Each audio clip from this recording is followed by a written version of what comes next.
የአብ እውቀት ስሜትና ፈቃድ የወልድ እውቀትና ስሜት ፈቃድ ይለያያል አይደል? በአካል ስለሚለያዩ በጣም እየወሳሰብከው ነው። እኔ ጀስት ግልጽና ግልጽ ላድርገው። እኔ ሜታፊዚካል ነው ያለው፣ አንተ ኦንቶሎጂካል ነው። ሜታፊዚካል ማለት ቢዮንድ ወርልድ ነው፣ ቢዮንድ ዲስ ዩኒቨርስ ናውሌጅ ነው። አይደለም ሪትምዬ። ሜታፊዚካል ማለት በቴዎሎጂ ጥናት ውስጥ ሜታፊዚካል አካልን ታሳቢና ዋቢ ያደረገ ነገር ሜታፊዚካል ይባላል። በኤሰንስን ወይም ደግሞ ምንነትን ታሳቢና ዋቢ ያደረገ ደግሞ ኦንቶሎጂንና ሜታፊዚክስን እየቀላቀልክ ነው የምታወራው። እኔ የምጠይቀው ኦንቶሎጂካል አይደለም፣ የምታምኑበትን ትምህርት አውቀዋለሁ። ለምን ስትሮማን ፋላሲ መስራት አልፈልግም። ገብቶሃል? ቆልመማ ይጸጽ ማጸጽ አልፈልግም። አሁን አንተ በምታምንበት ነገር ነው እየሄድኩኝ ያለሁት። ቀለል ላድርግልህ እንደው እንትኑን ማለት ነው እንትኑን ቀለል ላድርግልህና ኢኮኖሚክ ትሪኒቲ እና ኦንቶሎጂ ትሪኒቲ ልዩነታቸው ምንድን ነው? ኦንቶሎጂካሊ እግዚአብሔር ሁሉን አዋቂ ነው፣ ክርስቶስም ሁሉን አዋቂ ነው። አምላክ ኦንቶሎጂ ትሪኒቲ ነው ያልኩህ። ኦንቶሎጂ ትሪኒቲ ማለት የውስጣዊ ግብር ኢንዋርድ ፈንክሽን እና አውትዋርድ ፈንክሽን ምንድን ነው ልዩነታቸው? እኮ ነገርኩህ እኮ ኦንቶሎጂ ትሪኒቲ ላይ ምናጠናው ማለት ነው። ኦንቶሎጂካል ላይ ስናጠራ ስለ አምላክ ነው። ገብቷል? ኢኮኖሚክስ ኢኮኖሚክ ትሪኒቲ የሚባለው ልዩነታቸው። ኢኮኖሚክ ላይ ስንመጣ ደግሞ ስለ ሮል ነው የምናጠናው። ስለ ሮል ነው ዲስቲንክሽን ኦፍ ሮል ማለት ነው። ያንን ነው የምናጠናው። አብና ወልድ በውስጣዊ ግብር ኦንቶሎጂካሊ ያለው አይገል ኢኮኖሚካሊ ይለያያሉ። ኢኮኖሚካሊማ የሮላቸው ዲፍረንት ነው። ኖ አልገባህም። አሁንም እየጠየቅህ ያለሁት ማለት ነው። አንደኛ የትሪኒቲ ትምህርት በትክክል አታውቀውም። ኢኮኖሚክ ትሪኒቲ ላይ ኢኮኖሚክ ትሪኒቲ የአብ ወልድ መንፈስ ቅዱስ የስራ ልዩነት አለ፣ የግብር ልዩነት አለ፣ በውጫዊ ግብር የውጫዊ ግብርና የውስጣዊ ግብር አለ የሚባል አይደል? አባት ልጅ የውስጣዊ ግብር አለ፣ የውጫዊ ግብርና የውስጣዊ ግብር አለ አይደል የሚባል ነገር ኢንዋርድ። ለምሳሌ በኢኮኖሚክ ትሪኒቲ እሺ የውጫዊ ግብር ማለት ቢዚ ነው መሰለኝ። በውጪ በሚሰሩት ይኸውልህ በውጪ የሚሰሩት ስራ ነው አይደለ? እሺ በውጪ በሚሰሩት ስራ አንድ ናቸው አይደል? ዓለምን መፍጠር፣ ዓለምን ማዳን ምናምን በሚባለው ነገር አንድ ናቸው አይደል? ልዩነት የላቸውም። ውስጣዊ ግብር የሚባለው ደግሞ አወላዲ ወልድ ተወላዲ መንፈስ ቅዱስ ሰራጺ ነው። ኢኮኖሚክ ትሪኒቲ እና ሶሻል ትሪኒቲ ማለት ይሄ ነው አይደል ልዩነቱ? እስቲ አሁን ለምሳሌ ኢኮኖሚክ ትሪኒቲ ላይ ዮሐንስ ወንጌል 3:16 በደንብ እንደውም ይገልጸዋል። መጀመሪያ ሀሳቡን ያዘው። መጀመሪያ ሀሳቡን ስላልገባህ ነው ሬትምዬ። መጀመሪያ ኢኮኖሚክ ትሪኒቲ እና ሶሻል ትሪኒቲ የሚባለው ነገር ኢንዋርድ ፈንክሽን እና አውትዋርድ ፈንክሽን ነው አይደለ ልዩነታቸው? እሺ የውስጣዊ ግብርና የውጫዊ ግብር ነው አይደለ ልዩነታቸው? ቀጥል። እሺ ኮንፈርም አታርገኝ፣ ዝም አስብ። እሺ ፈንክሽናል ሰቦርዲኔሽን ያለው የቱ ጋር ነው? ኢኮኖሚክ ትሪኒቲ ላይ ነው። በኢኮኖሚክ ትሪኒቲ እኮ ምንድን ነው የሚገዛው ራሱ ፈንክሽናል ሰቦርዲኔሽን? ለምሳሌ ፈንክሽናል ሰቦርዲኔሽን ስንል ኢየሱስ ክርስቶስ ወደ ዓለም የመጣው ሊያድን ለአብ የሚገዛው በምንድን ነው? ለአብ የሚገዛው በምኑ ነው? ራሱ በዲቫይን ኔቸሩ ነው የሚረዳ እንትን የሚለው በሂማን ኔቸሩ ነው እየተገዛ ሂማን ኔቸሩ ነው በሂማን ኔቸሩ ነው። ምክንያቱም ዮሐንስ ወንጌል ምዕራፍ 3:16 ላይ ዓለም በልጁ እንዲድን ነው እንጂ ዓለም በልጁ እንዲፈርድ። ይሄ ዲዩቲ የማን ነው? የክርስቶስ ነው። ፈንክሽናል ሰፖርቴሽን እዚህ ጋር። ስለዚህ ኢየሱስ ለአብ እየተገዛ ያለው በሂማን ኔቸሩ ነው ወይስ በዲቫይን ኔቸሩ ነው? በሂማን ኔቸሩ ነው። በሂማን ኔቸር ከሆነ የኢየሱስ ሂማን ኔቸሩ እና የአብ ዲቫይን ኔቸሩ ኦንቶሎጂካሊ አንድ ነው? አይ ሂማን ኔቸር እና ዲቫይን ኔቸሩ ኦንቶሎጂካሊ አንድ አይደለም። አንድ ካልሆነ ፈንክሽናል ሰቦርዲኔሽን ሳይሆን ኦንቶሎጂካል ሰቦርዲኔሽን ያላቸው ልዩነታቸው። ወልድ ለአብ የሚገዛው ኦንቶሎጂካሊ ነው ወይስ ፈንክሽናል ነው እየተገዛ ያለው? ፈንክሽናሊ ነው። ፈንክሽናል ከሆነማ በኔቸር ደረጃ ነው መሆን ያለበት። ለምሳሌ ባልና ሚስቶች አንደኛውን ሲገዛው ፈንክሽናል ነው። ለምን? ኦንቶሎጂካሊ በዓለም ሰው ነው፣ ሚስትም ሰው ናት። ወልድ እየተገዛ ያለው ለአብ በሰውነቱ ከሆነ የኢየሱስ ሰውነት ከአብ ጋር ኦንቶሎጂካሊ አንድ ስላልሆነ ኦንቶሎጂካል ሰቦርዲኔሽን ያለው እንጂ ፈንክሽናል ሰቦርዲኔሽን አይደለም። የስጋ ለባሽ ሁሉ አምላክ ማን ነው? አብ ነው። ኦኬ አብ ነው። እግዚአብሔር ሚልኪያስ ላይ 32:27 እንደዛ ነው የሚለው ኤርሚያስ ላይ ነው ያለው። ኤርሚያስ ላይ የሥጋ ሁሉ አምላክ ነው ይላል ያህዌ አይደል? ስለዚህ አብን ብቻ ነው አምላክን ለአምላክነትን ይሰጥታል። የኢየሱስ ክርስቶስ አምላክ ክርስቶስ ሥጋ ስለለበሰ ለአብ ይገዛል።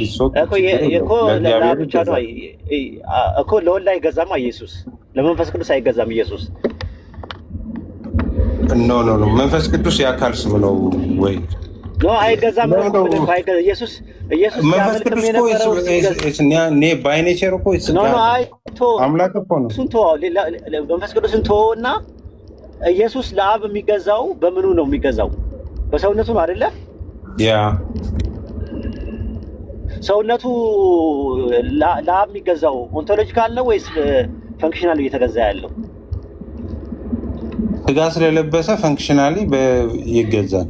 ኦንቶሎጂካሊ ኢየሱስ እኮ ዲቫይን ወይ ኔቸር ኦፍ ጂሰስ ክራይስት ነው። አንተ የክርስቶስን ኔቸር እንትን እያደረግህ ነው፣ እየነጠልከው እኮ ነው። የባህሪ አምላክ ነው ወይስ የጸጋ አምላክ ነው? አብ ላይ አይደለም። ኖ እንደዛ አይደለም። የኢየሱስ ክርስቶስን ኔቸር ለምን ነው የምትለየው? ከምን ከሂውማን ኔቸር ዲቫይን ኔቸሩን ከሂውማን ኔቸር ለተለየ ታስረዳለህ ፈለከው ወይ? ለምን እንደዛ ዲያፊዚስ ነው? ዲያፊዚስ ነው ሚያፊዚስ ነው የምትቀበሉት አንተ? ወይ ለምን ነው እንደዛ የምታደርገው? ኖ አሁን እንደዛ የኒቅያ ጉባኤ ላይ ኢየሱስ በአንድ አካል ውስጥ ስንት ባህሪ ያለው ነው የሚታመነው በእናንተ? ሃይፖስታቲካሊ ዩናይት ነው ዩኒየን ነው። አዎ ግን ማንና ምንና ምን ሃይፖስታቲክ ሂውማን ኔቸር እንደ ዲቫይን ኔቸር እኮ እሱ ሃይፖስታቲስ እኮ አካልን ነው የሚያሳየው እንጂ ኔቸርን አይደለም የሚያሳየው። ሃይፖስታቲስ ኦኬ ላሳያ። ለምሳሌ ቆላሲያስ ምዕራፍ 2 ቁጥር 9 እኮ በደንብ አይደለም አልገባም። በእርሱ የመለኮት ሙላት በሰውነት ተገልጦ ይኖራል የሚለው ቴክስ ቆይ ሃይፖስታቲስ ማለት ወይ ያስከኝሽ? እሺ ሃይፖስታቲስ ማለት ምን ማለት ነው ትርጉሙ? ሃይፖስታቲስ ማለት ሂውማን ኔቸር ነው አካል ማለት ነው። ይሄ አካል ምን ያዘ ዩናይት የሆነ ነገር አይደል? በዲቫይን ኔቸር ውስጥ ስሪ ሃይፖስታቲስ አለ አይደለ? ኖ ቱ ቆይ ኖ አይደለም። በስላሴ በጋድ ስንት ሃይፖስታቲስ አለ? ጎግል ላይ አንድ ገባና ያው ስንት ሃይፖስታቲስ አለ? ኖ እሱን አይደለም። እኔ ለምን ወደዚህ ሃይፖስታቲስ ዩኒየን ስላልከኝ ነው። አንተ እኮ ነው ያመጣው ሃይፖስታቲስ ዩኒየን የክርስቶስ ላይ ያወራን አይደል? ኢየሱስ ስንት ኔቸር ነው ያለው? ሁለት ዲቫይን ኔቸር ሁለቱ ኔቸር ተዋህዶ ብለህ ታምናለህ? እንደ ተዋህዶች ሁለቱ አንድ ሆኗል ብለህ ታምናለህ? በቃ ሁለቱ ኔቸር በአንድ ሰውነት ተገልጧል። ቆላሲያስ ምዕራፍ 2 ነው በአንድ ሰውነት ውስጥ አሉ ነው። በአንድ አካል ውስጥ አሉ ብላችሁ ነው አሉ ሳይሆን በሰውነት ተገልጧል ነው የሚለው። በሰውነት ተገልጦ ይኖራል። በእርሱ የመለኮት ሙላት በሰውነት ተገልጦ ይኖራል። የመለኮት ሙላት እንጂ መለኮት አይልም። እሱ አሁን ሌላ ጉዳይ ተሞልታችኋል እኮ። የመለኮት ሙላት ምንድን ነው? ሁሉም ማወቅ፣ ሁሉም በሁሉ ቦታ መገኘት አይደለም። ተሞልታችኋል። መለኮት ሙላት ምንድን ነው? የመለኮት ሙላት ማለት ጸጋ ነው ምናምን ነገር ያመለክታል። እሺ ይሁን። ቆይ የመለኮት ሙላት ኢንትራንሲቲቭ ባህሪ ናቸው አይደለ እንዴ? የማይሻገሩ በሌላ አካል ላይ ማታገኛቸው አይደለም። የመለኮት መለኮት ማለት ነው። የመለኮት ሙላት ማለት ይለያያል። ረጅምዬ መለኮት እስከገባ ድረስ የመለኮት ባህሪ ማለት ነው። በቃ አይደል? የመለኮት ባህሪ በክርስቶስ ኢየሱስ ላይ ተገልጦ ይኖራል። እዛው ላይ ቆይ አዳምጠኝ። የመለኮት ሙላት በእርሱ ይኖራልና ለአለቅነትና ለስልጣናት ለጌትነት ራስ መሆኑ በእርሱ ተሞልታችኋልና ይላል። ምንድነው የተሞላ ነው? ምንድነው የተሞላ ነው? ቁጥር 10 ላይ እዛው ላይ ቆላሲስ 2:10 ላይ ኦኬ ልክፈተው። እሺ ምን የተሞላ ነው? የመለኮት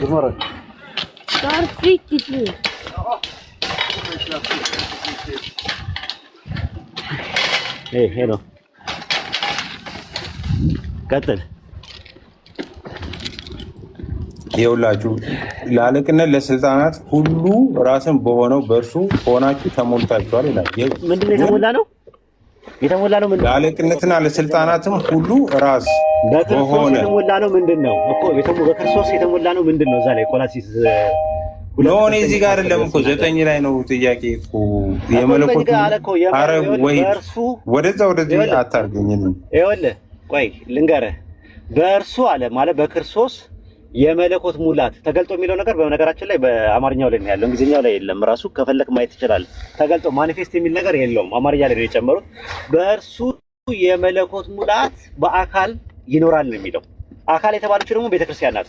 ሶማቲኮስ የተባለችው አውቀው ሰውነት ብለው ያሉት አማርኛ ላይ ነው። እንግሊዝኛው ላይ ባድሊ ነው የሚለው አይተው ከሆነ ባድሊ ወይም ቦዲ የተባለችው ደግሞ ቤተክርስቲያን ናት። ቆላሲስ 1:24 ላይ አካሉ ማለትም ቤተክርስቲያን አለ። ከዛ በኋላ በሚኖረው የመለኮት ሙላት በክርስቶስ በኩል የሚኖረው ማጋር ነው፣ በአካል ነው የሚኖረው፣ ቤተክርስቲያን ጋር የሚኖረው። እዛው ላይ ቁጥር 10 ላይ የአለቅነት ለስልጣናት ራስ በሆነው በክርስቶስ ተሞልታችኋል ይላል። ምንድነው የተሞላ ነው? የመለኮት ሙላት። ኤፌሶን 3:19 ላይ እንደዛ ነው የሚለው የአምላክ ፍጹም ሙላትን ትሞሉ ዘንድ ይላል።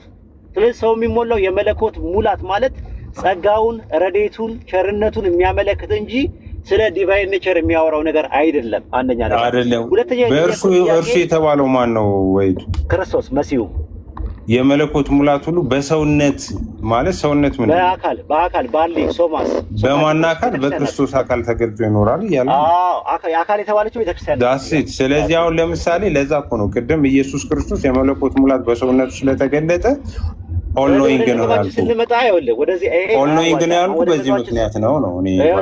እኔ ጠየቅኩት ጥያቄ አሁንም አልመለስከውም፣ ሸሽተዋል። በቤተክርስቲያን አስተምሮት አንተ ፕሮቴስታንት ነህ። ፕሮቴስታንት የሚያምነው ልክ እንደ ካቶሊክ ዲያፊዚስን ነው የሚቀበለው። ዲያፊዚስ ማለት ሁለት ባህሪ ማለት ነው። በአንድ ፐርሰን ውስጥ ወይም በአንድ ሃይፖስታሲስ ውስጥ ሁለት ኔቸርስ ሁለት ፊዚክስ አለ ብለው ነው የሚያምኑት። ሁለት ባህሪ አለ ነው ብለው የሚያምኑት። እኔ ጠየቅኩት ጥያቄ ኢየሱስ ለአብ ሲገዛ በሰውነቱ ከሆነ የሚገዛው ሰውነቱ ለአብ ሲገዛ ሰውነቱና አብ በኔቸር የተለያዩ ናቸው። አብ ዲቫይን ኔቸር ነው። የኢየሱስ አካል ደግሞ የኢየሱስ ስጋ ደግሞ ሂማን ኔቸር ነው። ሂማን ኔቸሩ ለዲቫይን ኔቸር በሚገዛበት ሰዓት የሚገዛው አገዛዝ ፈንክሽናል ሊሆን አይችልም። ኦንቶሎጂካሊ ነው መሆን የሚችለው። ኦንቶሎጂካሊ ነው። ካልሆነ ግን ኢየሱስ ልክ እንደ አርጌንስ ማለት ያለብህ ኢየሱስ በአካልም ደረጃ ለአብ ይገዛል። በአካል ፈንክሽናል የሚሆነው ልክ ዲቫይን ኔቸር እና ሂውማን ኔቸር እንዴት አንድ ይሆናሉ? ወይ እኮ ስለቆም ለኮ ስለዚህ ኢየሱስ እኮ ነው ያልታለ ክርስቶስ። እሺ ክርስቶስ ኢየሱስ ሲገዛው የነበረው አብን ሲገዛው የነበረው በሂውማን ኔቸር ነው። ምክንያቱም ፍጹም ሰው ስለነበረ ሂውማን ኔቸር ያ ፍጹም ሰው አብን የሚገዛው ሪሊ በአምልኮ ነው ወይስ ዝም ብሎ ነው እየተገዛ ያለው? ቆላሲያስ ላይ ያለውን እስቲ ምንድን ነው የሚለው? መታቆ ጥቅስ ነው አይደል? አረ ጠየቁ መልስልኝ መጀመሪያ ሐሳቡን አይደለም። ለምን ወደዛ ወደዚህ እያደረግኸኝ ነው? እኔ እያልኩ ያለው ነው። ጥያቄውን ጠየቁ። ጥያቄ ሂውማን ኔቸር እና ዲቫይን ኔቸር የተለያየ ራስህ እኮ ነው። እሺ ያ ሂውማን ኔቸሩ ለዲቫይን ኔቸር ሲገዛ በምኑ ነው የሚገዛው? ኦንቶሎጂካል ነው ወይስ ፈንክሽናል ነው ሲገዛ የነበረው? ሂውማን ኔቸርማ እንደ ሰው ነው የሚገዛው። ኦንቶሎጂካሊ ነው የሚገዛው። ኦንቶሎጂካሊ ነው እንዴ? እኔ አሁን ለአብ የምገዛው ኦንቶሎጂካሊ ነው የምገዛው። ኦንቶሎጂካል ዲፈረንስ ስላለን ለአብ መጀመሪያ ሀሳቡ ይግባ። የባህሪ መገዛት ማለት የምገዛለት ለአብ እንጂ የግብር አይደለም የምገዛለት። ሚስቴ አሁን ለምሳሌ እኔ ስትገዛኝ ሁለቱንም ነው የምትገዛው። በሁሉ ነገር አይደል እንዴ ለእግዚአብሔር የምትገዛው? ኖ አይገባኝ። ሚስት እኔ ስትገዛኝና እግዚአብሔር ስትገዛው ምንድን ነው ልዩነታቸው? ልዩነት አለው። ለእግዚአብሔር ሁለንተና ነው እኮ። የእግዚአብሔር ኦንቶሎጂካል ነው፣ ለእኔ ደግሞ የምትገዛው ደግሞ ፈንክሽናል ነው አይደል? እየተገዛች ያለችው ፈንክሽናሊም ትገዛለች ለአንተ። አንተ እኮ ለእግዚአብሔር ፈንክሽናሊ ኦንቶሎጂካሊ ለእኔ ግን ኦንቶሎጂካሊ አትገዛም። ኧረ ወይድ ለማንኛውም ምንድን ነው የተምታታብህ?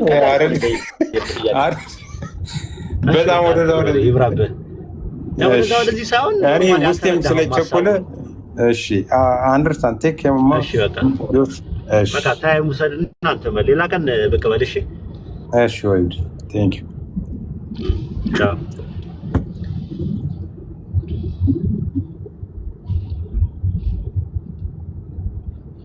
መቀጠል ትችላላችሁ። ስም ይዘው ጀዛከላሁ ኸይረን ኡስታዝ ባረከላሁ ፊክ አላህ ይጨምርልህ። እኔ ጥያቄ ማንሳት እችላለሁ ወይ ሙስሊሞች ጥያቄ ማንሳት ይችላሉ ወይስ ሌላ ሰው ልናስገባ ትችላላችሁ? ግን ነጥባችን የነበረው ነገር ምንድን ነው? ኢየሱስ እንትኑን ላጠቃለው ኢየሱስ ሁሉን ነገር አዋቂ ነው አለ ብሎ አለ። ማስረጃ አምጣ ስንለው ዮሐንስ ወንጌል ምዕራፍ 2 ቁጥር 24 ላይ በሰው ሁሉ ያለውን ነገር ያውቅ ነበር ይላል። አዎ ያውቅ ነበረ፣ ግን የሚያውቀው ነብይ ስለነበረ ነው። ምክንያቱም አንደኛ ከአባቴ ተምሬያለሁ ይላል። ሁለተኛ ነገር ደግሞ ትምህርቴ ከራሴ አይደለም። ሶስተኛ ነገር ደግሞ ከራሱ ምንም ነገር ማድረግ እንደማይችልና ከላከው እየሰማ እንደሚናገር ስለሚናገር እነዚህ ነው የእውቀት መንፈስም አርፎበታል እግዚአብሔር መንፈስ ቅዱስም ስለነበረው አብሮ ምናምን ነገር ብለናልና የማያውቃቸው ነገሮች ደግሞ ብዙ ነገሮች እንዳሉ ተነግሯል። ቀንና ሰዓቱን አያውቅም፣ በለሲቷን አያውቅም ነበረ። የማያውቃቸው ነገሮች እንዳሉ ብዙ ነገሮች የተነገሩ ነገሮች አሉ። ያንን ሁላ ጠቅለን ስንመጣ ግን ወደ ኔቸር እንሄድ ነው። ኔቸር ላይ በምንመጣበት ሰዓት ወልድና አብ ኢኮኖሚካል ትሪኒቲና ምንድነው ኦንቶሎጂካል ትሪኒቲ በሚባለው ነገር ላይ አያውቃቸውም። ራሱ አብና ወልድ የተለያየ አካል ናቸው አለ። አብ የራሱ አካል ካለው አካል የሚሉት ፕሮቴስታንቶች እውቀት ስሜትና ፈቃድን ነው። ስለዚህ ያ ፈቃድና ስሜት እውቀት የወልድ ካልሆነ ወልድ የማያውቃቸው ነገሮች አሉ። የአብን ነገር በጣም አደገኛ ነገር ውስጥ ነው ራሱ ስለማያውቀው ነው ራሱ ይሄንን ነገር ማለት ነው። ከዛ በኋላ ነው እንዲገባው ደግሞ ወደ ኔቸር ሄድኩበት ማለት ነውና ይሄን ይመስላል። እስሚዞ ገብቷል። እስቲ ገብቷችኋል ሐሰን ያልኩት? ሰላም አለይኩም ኡስታዝ። ወአለይኩም ሰላም ወራህመቱላሂ ወበረካቱ። እኔ በደንብ ነው የገባኝ። መመለስ እሱ እንትን አላለውም እንጂ እኔ በደንብ ነው የገባኝ። ለምሳሌ ኦንቶሎጂካሊ እና ፈንክሽናሊ ነው እንዴት ነው የሚገዛዙት የሚለውን ስትጠይቀው ቀላል ነበረ። ለምሳሌ በስጋው አብን ሲገዛ በስጋው በእኩል ስላልሆኑ ያ አብ መለኮት ስለሆነ ብለው ስለሚያምኑ ስለዚህ እኩል ያልሆኑ ነገሮች ኦንቶሎጂካሊ ነው ሊገዛዛ የሚችለው ኢየሱስ በስጋው ማለት ነው። ለምሳሌ ምሳሌ ሰጣሁ በሚስት ባልና ሚስት ለምሳሌ ኦንቶሎጂካሊ ሊገዛዙ አይችሉም። ለምን? ተመሳሳይ የሆኑ ስለሆነ ኔቸር ስላላችሁ በቃ ፋንክሽናሊ ነው ሊገዛዙ የሚችሉት። ይሄንን ለመመለስ ለምን እንትን እንዳለው እሱ ከዛ ምን አደረገው ወደ ተዋህዶ ገባ። ለምን ትነጣጥለዋለህ ብሎ ገባ። ያ ደግሞ ትክክል አይደለም። እሱ የሚያምነው ሁለት ባህሪ ብሎ ነው የሚያምነው። ዲያፊዚስ ነው ሚያፊዚስ አይደለም የሚቀበለው ምንታዊ ስለሆነ ተዋህዶን ስለማይቀበሉ የምስራቅ ኦርቶዶክሶችና የኦሪየንታል ነው የካቶሊክና ፕሮቴስታንት ዲያፊዚስን ነው የሚቀበሉት፣ ሚያፊዚስን አይቀበሉም። ለዛ ነው በዛ ቴዎሎጂም ነው የመጣውበት እንጂ በዚህ በኦርቶዶክሶች ለምን ትነጣጥለዋለህ ብሎ እንዳይነጣጠል አድርጎ ወደ እንትኖች ገባ ወደሚያገብ ያ ነው የነበረው ነገር ያ ነው። እንትኖቹ አልገባው ጥቅስ ቢጠቅስ ጥቅሱን እኔ በደንብ መምታት እችላለሁ፣ ግን መጀመሪያ ሐሳቡን በደንብ እንዲረዳው ነው አደገኛ እንደሆነ ማለት ነውና ኢንዋርድ ፈንክሽን እና አውትዋርድ ፈንክሽን እሱንም አያውቃቸውም ራሱ። ኢንዋርድ ፈንክሽን የሚባለው ወላዲ ወልድ ተወላዲ መንፈስ ቅዱስ ሰራጽ የሚባለው ኦንቶሎጂካል ትሪኒቲ ይባላል። አውትዋርድ ፈንክሽን ደግሞ የውጭ ግብር የሚባለው ደግሞ ዓለምን በማዳን ፍጥረትን በመፍጠር በምናምን ነገር እሱ ነገር ምን ይባላል? ውጫዊ ግብር ይባላል። በውጫዊ ግብር አብ ወልድ መንፈስ ቅዱስ አንድ ናቸው ተብሎ ነው የሚታመነው። በአባትነት በርህራሄ በምናምን ፍጥረትን በማስተናበር ምናምን በመሳሰሉት ዓለምን በመግዛት በማስተዳደር አንድ ናቸው ተብሎ ይታመናል። ልዩነት የላቸውም። ስለዚህ አሁን ፈንክሽናል ሰቦርዲኔሽን አለ ካሉ ፈንክሽናል ሰቦርዲኔሽን ያለው የቱ ጋር ነው ያለው? ኢንዋርድ ፈንክሽን ላይ ነው ያለው ወይስ አውትዋርድ ፈንክሽን ላይ ነው ያለው ነው ጥያቄያችን። በአውትዋርድ ፈንክሽን አብና ወልድ አንድ ናቸው። በውጫዊ ግብር ሊሆን አይችልም። በውስጣዊ ግብር ደግሞ ካለ ደግሞ በውስጣዊ ግብር ደግሞ ከሆነ ኦንቶሎጂካል ነው የሚሆነው አሁንም። ስለዚህ አሁን ምንድነው ወደ ሰውነቱ አመጣውለት እንዲቀለው ብዬ ሰውነቱ እና የወልድ ሰውነትና አብ በኔቸር ይለያያሉ። ስለዚህ የወልድ ሰውነትና አብ የወልድ ሰውነት ለአብ የሚገዛው በባህሪ ደረጃ ነው ወይስ በጸጋ ደረጃ ነው ብዬ ጥያቄ ነው ያቀረብኩለት የነበረው። አይ ቲንክ ትንሽ አደነጋገርኩት መሰለኝ። አፉ በሉኝ።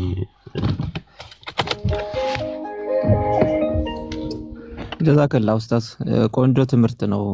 ቆንጆ ሌክቸር ነው። ራሱ ውይይት ሳይሆን ወደ ሌክቸር ተጠግቶ ነበር። ማስተማር ይሻል ነበር። ጀዛከላ።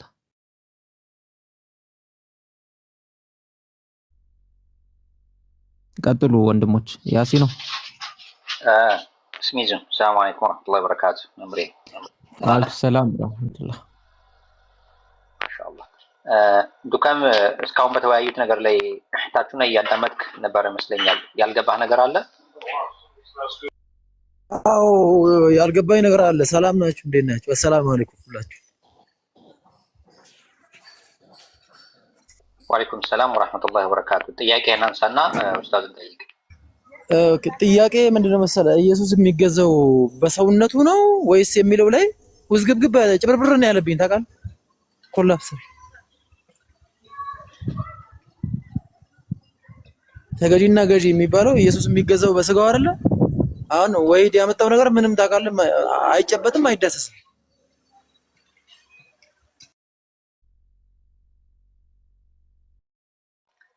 መንፈስ ነው አይዳሰስም፣ አይጨበጥም ነው አስቦ ነበር እኮ ወይድ መንፈስ ነው የማይጨበጠው።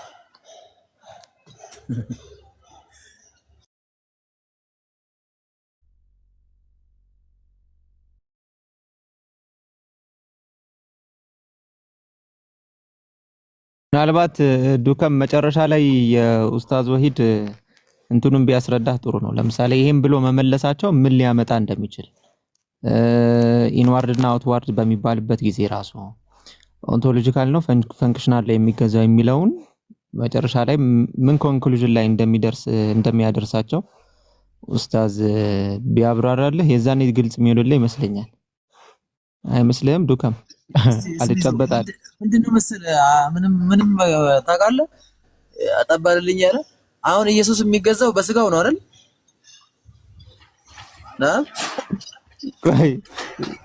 ቆይ ኡስታዝ ካለ ቀጥል።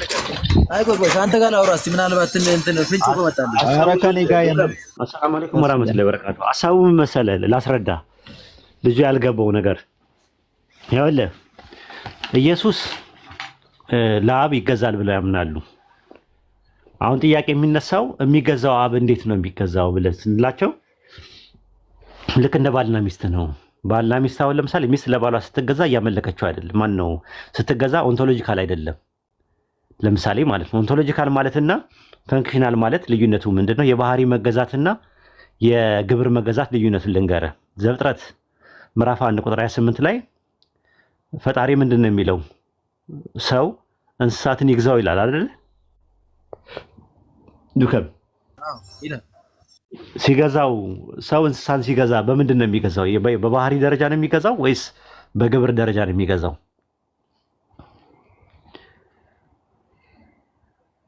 በባህሪ ነው አይደል? በግብር አይደል፣ በባህሪ ነው። ሰውና እንስሳ በባህሪ ስንት ነው? ይለያያል አይደል? አንተና እኔ አሁን በባህሪ ስንት ነን? ባህሪያችን አንተም ሰው ነን እኔም ሰው ነን። አንድ ድመትና ውሻን ብገዛ አንተና ድመትና ውሻ በባህሪ ስንት ናችሁ? ሁለት ናችሁ። ስለዚህ የባህሪ መገዛዛት ነው ያለው በመካከላችሁ። እንስሳ ተገዢዎች ናቸው፣ ሰው ገዢ ነው። ልክ እንደዛው ፈጣሪን ስትገዛው ፈጣሪ እና አንተ በባህሪ ስንት ናችሁ?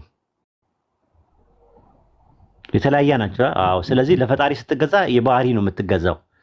ሚስት ለአንተ ስትገዛ ግን እንደ መጽሐፍ ቅዱስ ማለት ነው ሚስት ለባሏ ትገዛ ሲባል ግን አንተም ሰው ነህ ሚስትም ሰው ናት። ስለዚህ በመካከላችሁ ያለው መገዛዛት የባህሪ ጉዳይ ነው የግብር ጉዳይ ነው።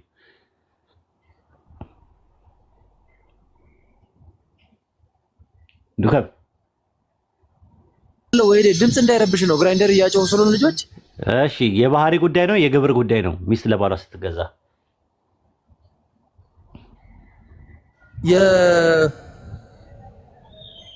የግብር ጉዳይ ነው አይደል? በባህሪ አንድ ናችሁ። እሷም ሰው ናት አንተም ሰው ነህ አይደል?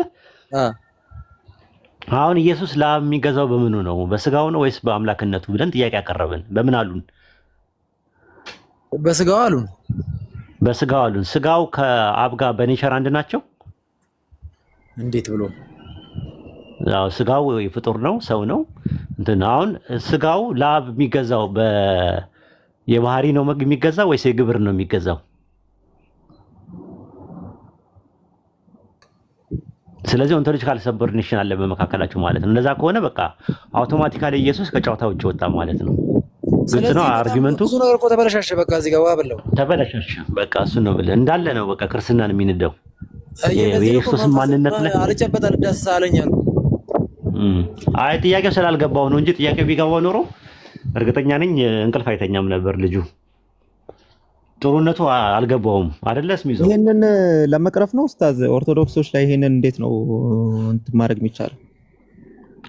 ኦርቶዶክሶች ላይ የምጠይቃቸው ጥያቄ ማርቆስ 12:32 ላይ ነው። መለኮትም ስጋም ከተዋህዱ አንድ ከሆኑ አላቀም ሲል በምንድን ነው አላቀም የሚለው? ቀንና ሰዓቱን የማያውቀው በምንድን ነው? በስጋው ስለሆነ በስጋው የማያውቅ ከሆነ በመለኮት የሚያውቅ ከሆነ እውቀቱ አንድ ከሆነ እንዴት ነው የሚሆነው? ስንት እውቀት አለ ማለት ነው? ኦኬ ተመልሰው ለባህሪ ውስጥ ይገባሉ እነሱ ራሳቸው። እሱ ነገር ነው እኔም እንትን ኮንፊውዝ የሚያደርገኝ። ለምሳሌ በስጋው ነው ካሉ በስጋው አያውቅም ወይ? በስጋው አያውቅም ወይ በላቸው። ያውቃል። በመለኮቱስ በስጋው ያውቃል ወይስ አያውቅም ይለዋል። ስለዚህ በመለኮቱ ካወቀ በስጋው ካላወቀ ስንት ባህሪ አለ ማለት ነው? ያ ሁለት ይሆናል። እንደዛ ነው። አንድ ጥያቄ ወይ እሺ እንደ ብሉይ ኪዳን ስርዓት እንደ ብሉይ ኪዳን ህግ ለምንድን ነው ኢየሱስ እናትና ወንድሞቹን ያቃለለው? የቱ ጋር ነው ያቃለለው? ማናት ወንድሞችስ ማናቸው? አንቺ ሴት ከአንቺ ጋር ምን አለኝ የሚለው ዮሐንስ ወንጌል ላይ አንቺ ሴት ከአንቺ ምን አለኝ የሚለውና እናቴ እናታቸው ወንድሞቼ እነማን ናቸው የሚለው አንድ ጥቅስ ላይ ነው ያለው። ዮሐንስ ወንጌልና ማርቆስ ላይ ነው ያለው። ዮሐንስ ወንጌል አይደለም፣ ያ ማቴዎስ ላይ ያለው ያ የእግዚአብሔር የአምላክን ፈቃድ የሚያደርግ ሁሉ ወንድሜም እህቴም ነው። እነማን ናቸው እህቶቼ? እነማን ናቸው ወንድሞቼ? እናቴስ ማናት ብሎ ሲጠይቅ ሞር ከቅርበቱ ያለው ከአካላዊ ይልቅ መንፈሳዊ ነገር የላቀ ነገር መሆኑን ለማሳየት ነው ያስተማረው። ግልጽ ነው። አላቀለለም ማለት የብሉይ ኪዳን እናትና አባት አክብር የሚለውን በሌላ ምን አደረገ ነው? እናቴስ ማናት? አንቺ ሴት ከአንቺ ምን አለኝ የሚለውን ነው እሱ መጀመሪያው እሱ ነው። ሁለተኛው ማርቆስ ወንጌል 6:50 ምናምን ላይ ያለው እኮ ምን ችግር አለው? እሱ እናቴ ማን ነው? ከዛ ይልቅ እናቴ መንፈሳዊነት የጠበቀ ነው ነገር መሆኑን ለማሳየት ነው እንደዛ ያለው እንጂ ንቀት አይደለም።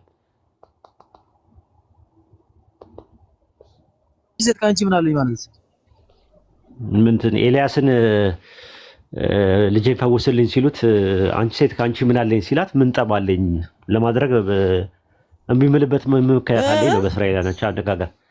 ኤልያስን ታስታውሳለህ? አንድ ሴት መታ ልጄን አስነሳልኝ ስትለው አንቺ ሴት ከአንቺ ምን አለኝ አላት። በአይሁዳኖች ባህል ምን ማለቱ ነው? እና ከዛ ሄዶ አስነሳላት። ምን ችግር አለው? ከአንቺ ሴት ምን አለኝ? ከአንቺ ጋር ምን አለኝ? ምን ችግር አለው? ምን ችግር አለው? ምን እንትን አለኝ? ምን አለኝ? ከአንቺ ጋር ምን ጠብ አለኝ? ምን የሚያጣለን ነገር አለኝ? ኧረ አደርግልሻለሁ እንደማለት ነው። ልክ ኢየሱስም ጋኖቹን ውሃ ሙላበት ስትለው አንቺ ሴት ከአንቺ ምን አለኝ ሲላት እንዴ ምንድን ማላደርግበት ምን ምክንያት አለ ምናምን። እንደውም ጋኖቹን ውሃ ሙሏቸው ምናምን ብላ እኮ ማርያም እኮ ስታዛቸው ታያለህ እዛ ላይ። ስለዚህ የአይሁዳኖች ባህል ነው፣ ያ አነጋገር ስልት ነው። ግን ዱከም አንድ ነገር ታውቃለህ? እሺ ምን?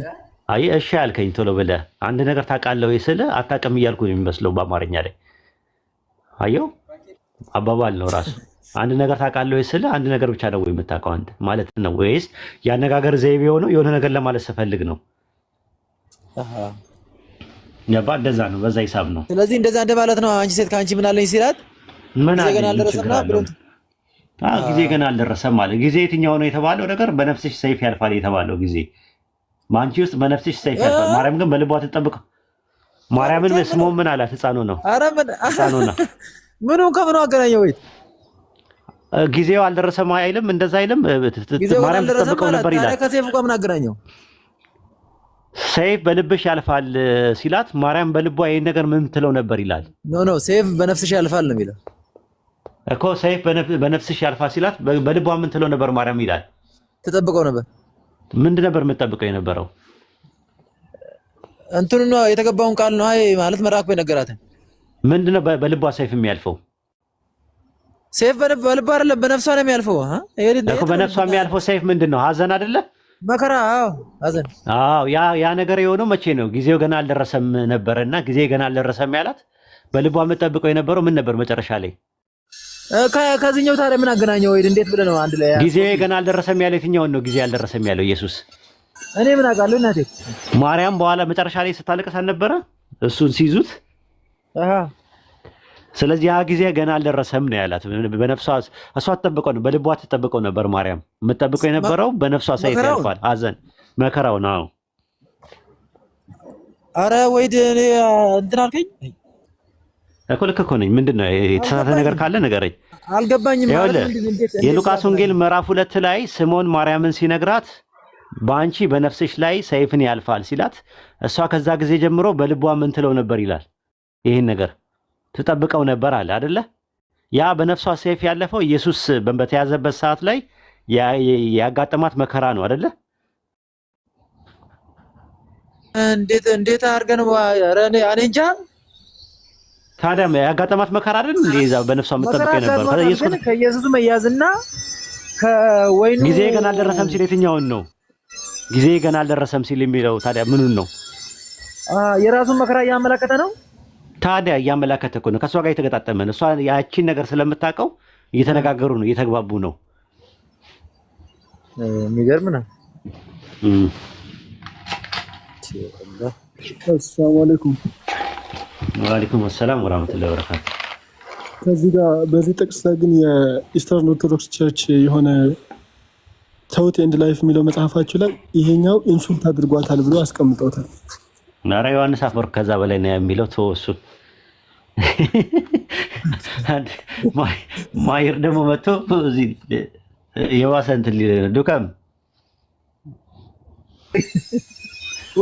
ዮሐንስ አፈወርቅ ይሄን ሲተረጉመው ዮሐንስ ወንጌል ምዕራፍ 2 ላይ በጣም እንትና ትንቀሸቀሻለች ነው የሚለው እና ስለምትንቀሸቀሽ አፏፏን ያላት ብሎ ነው የሚያስቀምጠው። ማይር ሌላ ጉድ ሊያመጣ ነው። እኔ ያዝኝላቸው ነው ማይር ወይስ ታዚ ይሄንንማ ከነገርከው ዱከም ይጨልላል። ዮሐንስ አፈወርቅን ንገረው። ራሱ አጨለልከኝ እኮ አሁን ራሱ አጨለልከኝ። ቤት እንደ ዮሐንስ አፈወርቅ ልክ እንደ ጴንጤዎቹ ነው የሚለው። ዮሐንስ አፈወርቅ ቀዝቃዣ ነበረች ማርያም ይልና ስለምትንቀጨቀጭ አርፈሽ ቁጭ ያላት ነገር አድርጎ ነው የሚያስቀምጠው። እንትን ይለዋል። ይሄ ወንጌልን አላሰብካለችውና ከዛ በኋላ ኢንሱልት አደረጋት አለው። አዎ አታካ አደረጋት አይደል?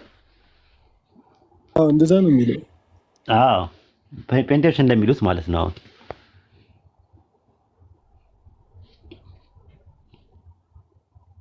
خير استاذ شكرا. السلام عليكم ورحمة الله.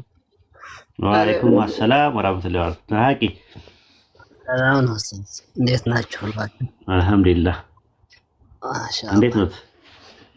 ሰላም አልሐምዱሊላህ። እኔ አንድ ጥያቄ አለኝ። ይሄ ማርቆስ ላይ ምዕራፍ 3 ከ21 ጀምሮ እነዛ ከሐዲዎች አብደዋል ካሉት በኋላ ዘመዶቹ ሊይዙት መጡት ካለ በኋላ እነዛ ማርያምና ወንድሞቹ ናቸው የሄዱትና እናትህ ትጠራሃለች ሲባል እናቴ ማናት ብሎ መናገሩ ከዕቁቀል ዋሊደይን ወይ ደግሞ እናትን አለመታዘዝ ጋር አይመደብም ወይ? ለምሳሌ በእነርሱ እምነት የእናት ሐቅ ምንድን ነው? አሁን እርሷ አብድሃል ብላ ፈርታ ልቧ ተጎቶ እንትን ፍለጋ ስትመጣ እርሷን መታዘዝ ከታዛዥነት ከአምልኮ አይመደብም ወይ? እዚህ ዙሪያ እንዴት ነው የሚያዩት? ይሄ እናቴስ ማናት ብሎ መናገሩና አማኞች መጥቀሱስ እናቱ ከአማኞች ውስጥ ሆና የእናት ሐቅና የአማኝ ሐቅ ያላት አይደለችም ወይ? እስከ አብራራ ኢንሻአላህ።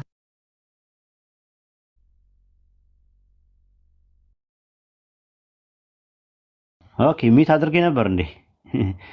አዎ እንደዛ ነው። ግን ጥቅሱ ላይ ስትረዳው አብዷል የሚለው ነገር ያሉት ማርያምን ጨምሮ ይሁን አይሁን አላውቅም። ራሱ ማርቆስ 3:21 ላይ እንደዛ ነው የሚናገረው። ዘመዶቹ ሰምተው አበደ ብለው አለና ሊይዙት ወጡ ይላል። ስለዚህ ከዛ አንጻር ነው እንዴት አበደ ይሉኛል ነገር ብሎ ነው መሰለኝ መልስ የሰጠው ይህንን ማለት ነው። እና ከዛ ይልቅ ግን መንፈሳዊ ሰዎች ይረዱኛል ነው። እናቴ ማናት፣ ወንድሞቼስ ማናቸው፣ የአምላክን ፈቃድ የሚያደርጉ ወንድሞቼም እህቶቼም ናቸው ያለበት ከዛ አንጻር ነው ብሎ ነው ያስቀመጡት። እንግዲህ ይሄ የማቴዎስ ወንጌል ዘገባ ላይ ነው ያለው። ማርቆስ ወንጌል ዘገባ ላይ ግን እንደዛ እንትን አይልም ማለት ነው። ትንሽ ከባድ ነው እንደዛ ማለት። ግን እንትን እያላቸው ማርያምን እያቀለላት ነው የሚለውን ነገር አንረዳውም ራሱ ማለት ነው። ማን ነው ሪሊ ማን ነው ብለህ ልጠይቅ ትችላለህ፣ ግን እያቃለልክ ነው ማለት አይደለም። ሌላ ብዙ ኢየሱስ እንደተናገረ ተደርገው የገቡ ነገሮች፣ ነገር ግን ኢየሱስ እንደው ይዋሻል ማሻሸት ይሆናልና ብለን የምናስባቸው ብዙ ጥቅሶች አሉ። እና ከዚህ አንጻር ግን ይሄኛው ግን ቀላል ነው ብዬ ነው የማስበው። ይሄን ይመስላል ነሐቂ።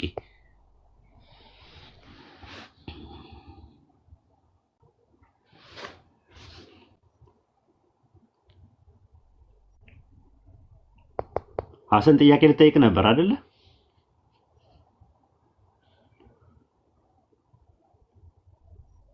ካለው እንደኔ ቤት ውስጥ አለው። ኡስታዝ ጀዛከላህ። እስካሁን ከተወራው ትንሽ ወጣ ይላል። ልጠይቅ ኡስታዝ? ችግር የለውም ጠይቅ። አምላክ ለሙሴና ለአሮን ብሉይ ኪዳን ላይ የሚሰጣቸው የኃጢአት ማስተሰሪያ ህግጋት አለና እዛ ላይ ዘሌዋውያን ላይ እንዳነበብኩት መስዋዕቱን ሁለት መስዋዕት እንዲቀርብ ይጠይቅና እጣ ይጣልና አንደኛው አዛዜል ለሚባል በበረሃ ለሚለቀቅ እንዲሰጥ ያደርጋል። አንደኛውን ደግሞ ለራሱ የሚታረደው ማለት ነው። ለአዛዜል የሚባለው ነገር ያ እንስሳ ባይለቀቅ ምን ይሆናል ተብሎ ነው እዛ ህግጋት እንደዛ የሰጠው አምላክ? እንጃ ለምን እንደሆነ አላውቅም። እሱ እንትን የሚለው ግን ያው አዛዜል ለሚባለው መስዋዕት ሲቀርቡ ለሁለት አካላት እንደሚቀርቡ ነው የሚናገረው። መስዋዕት እንትኑ ማለት ነው የመስዋዕቱ የሚቀርበው ነገር ማለት ነው። ሁለት ነገሮች ናቸው። ሁለት ፍየል ይላል ዘሌዋውያን 16:8 ላይ አንዱ በሁለት ዕጣ ታደርጋለህ፣ አንዱ ዕጣ ለያህዌ ሌላው ደግሞ ለአዛዜል ነው ብሎ ነው የሚያስቀምጠው። አዛዜል ማለት የሳጥናኤል ማለት ነው በአማርኛ ሳጥናኤል ብለን የምንለው ማለት ነው። አዛዜል በአረብኛ አዛዚል የምንለው ማለት ነው። ለዛ ነው ብሎ ነው የሚያስቀምጠው። ምን ያደርጋል ነው ከሚል አንፃር እኔ አላውቅም።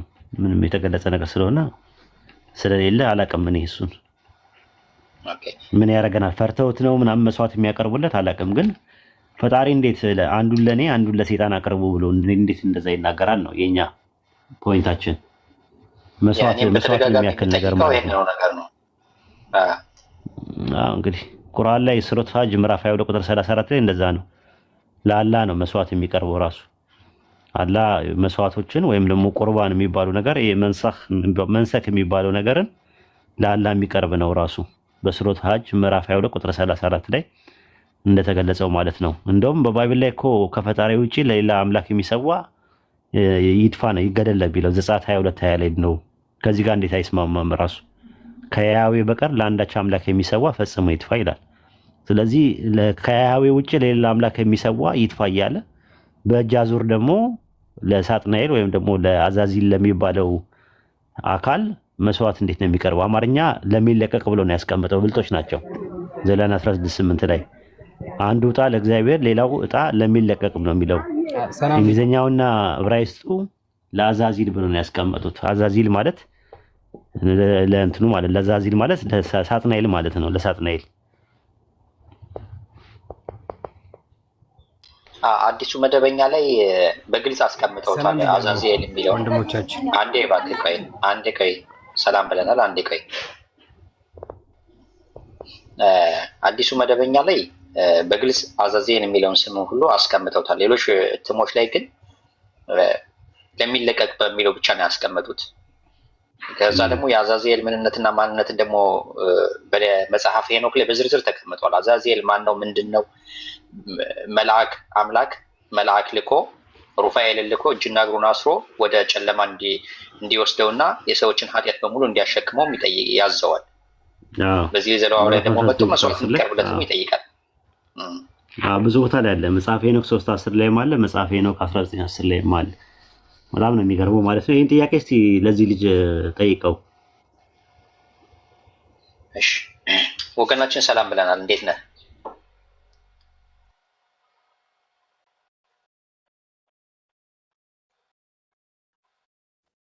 ወርዷል ያሲኑ። እሺ ኡስታዝ ሌላ ጥያቄ ልጠይቅ ይቻላል?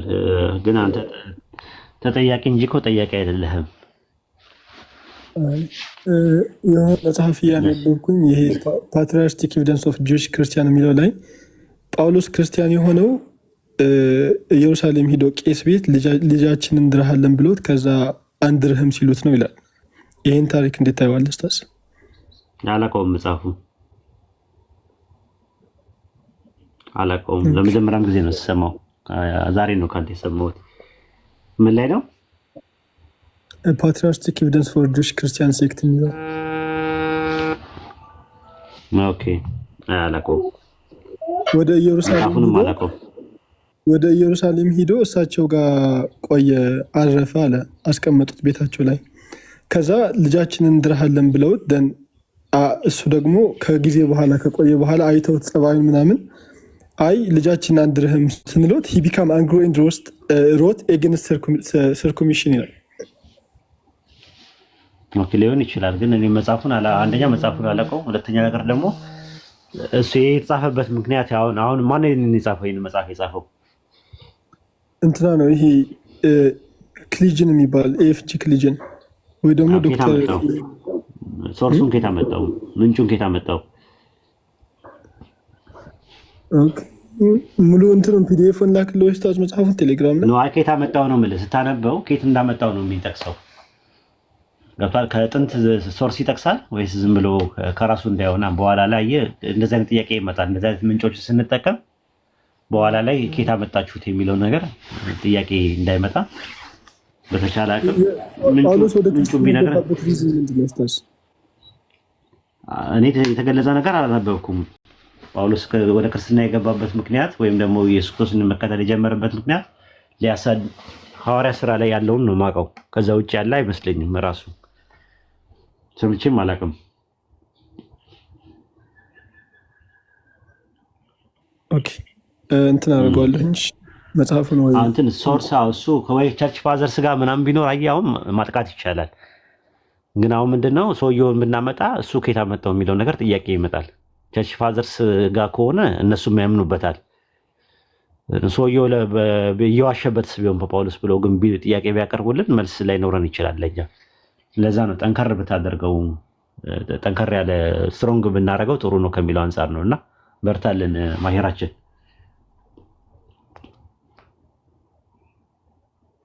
ፈሪሽስቶስ እስሚዘው የምታወራው ነገር አለ?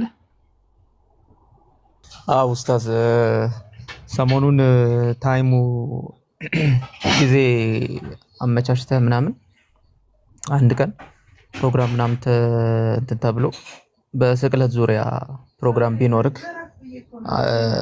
ጥሩ ይመስለኛል። ከሰሞኑ ጋር በተያያዘ ስለሆነ ወቅታዊ ስለሆነ ማለት ነው። ስቅለት አላለፈም እንዴ? እኛ ጋር እኮ አልፏል። ዓርብ ዕለት ነበር። አለፈ እንዴ? ይለያያል ከኢትዮጵያው ጋር። ኢትዮጵያው ገና ነው አልተሰቀለም።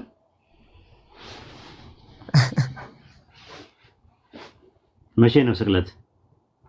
ህማማት ምናምን እንትን እያሉ ስለሆነ ዓርብ ነው የሚሰቀለው እናንተ ጋር። መቼ ነው ሳምንት ተሰቅሏል። ዓርብ ዕለት ነው እኛ ጋር የተሰቀለው።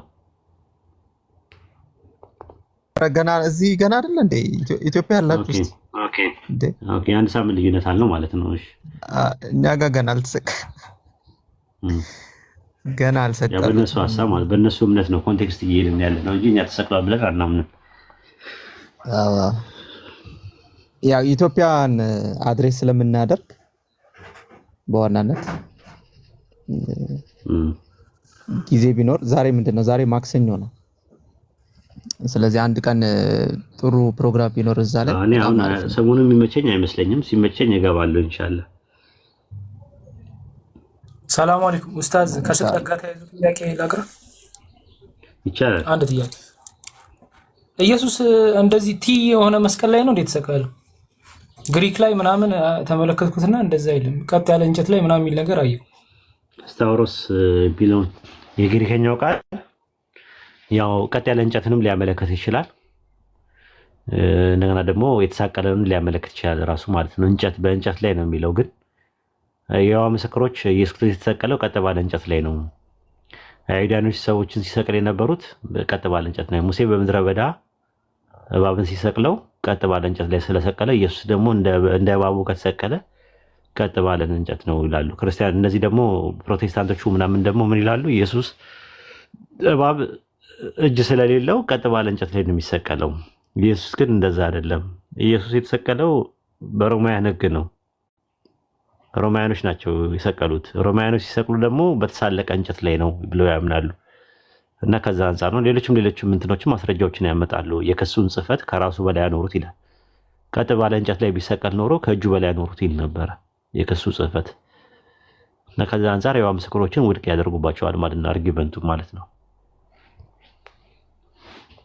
ግልጽ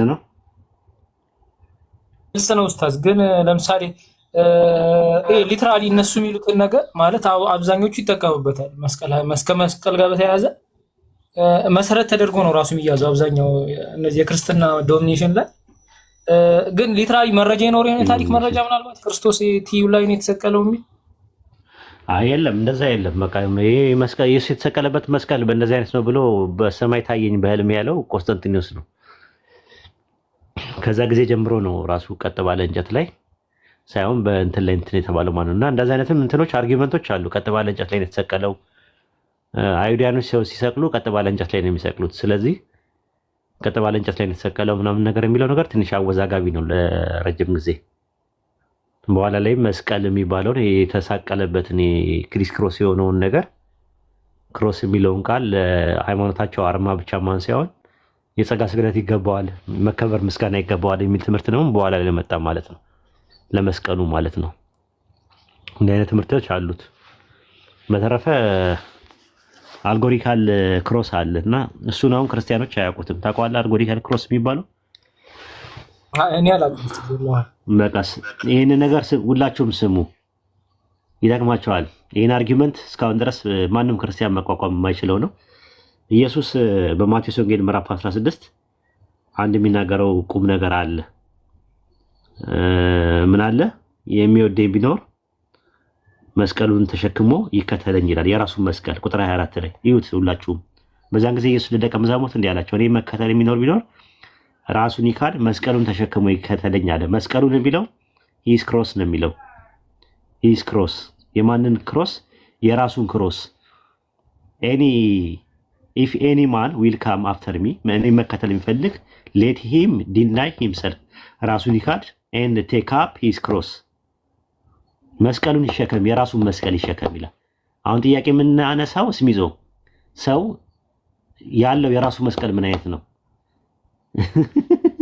ሰምታችሁ ታውቃላችሁ? ይሄን እንጨምርላችኋለን፣ ግን መጀመሪያ ከዚህ እንጀምር ብዬ ነው።